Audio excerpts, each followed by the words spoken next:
Welcome back. This is Bhavani Kola. In the previous session, we saw how to enable legacy models. Back then, we only had GPT-5 flagship, GPT-5 Thinking, GPT-5 Pro. By the time I slept and woke up, GPT automatically updated itself to Auto, Fast, Thinking Mini, Thinking, and Pro. In today's session, we're going to quickly dive in and see when to use what. So without further ado, let's jump right into it. The first one is Auto. The word itself tells you that it automatically routes between the models in the backend.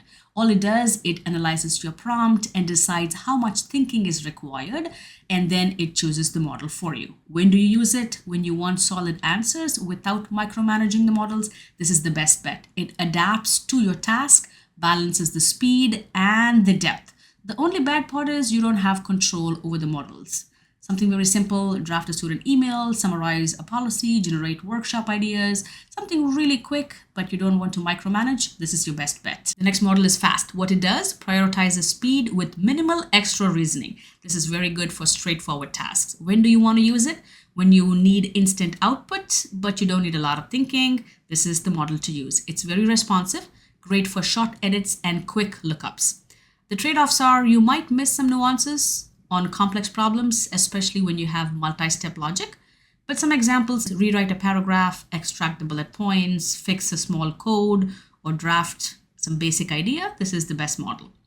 The next one is Thinking Mini. As you can see, it's in between Fast and Thinking. That means it gets the best out of both the models. It's fast, but not as fast as the Fast model. It thinks, but it doesn't think as deep as the Thinking model. How confusing. But this is a lighter reasoning model for moderate, complex, and less thinking prompts. If you want some kind of reasoning without full latency of thinking, this is the best bet. And again, good examples are suggest some feedbacks, outline a research section with citations, planned sessions, agendas. This is going to be a model which does require some thinking, but not a lot of thinking.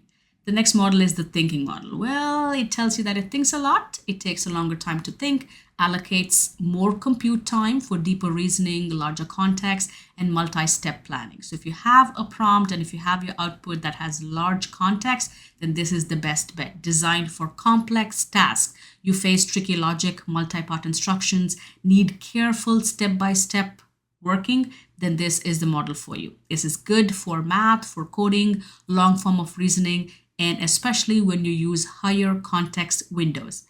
The trade-offs are it's quite slow because it's thinking, overkill for simple edits. So don't use this for simple editing. Of course, pick your Auto if you want something simple, and the GPT automatically decides what model to use.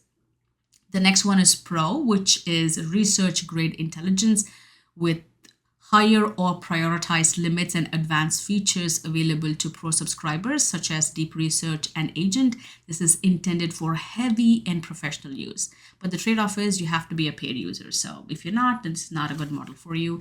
And it has priority access, higher or fewer rate limits, access to advanced tools, and all of that research style capabilities. So here's a quick guide. Not sure what to pick? Pick Auto. Need speed? Pick Fast. Medium reasoning without full latency? Pick Thinking Mini. Hard problems and long contexts? Pick Thinking. Heavy research and Pro features? Use Pro. Hope this helps, and follow for more.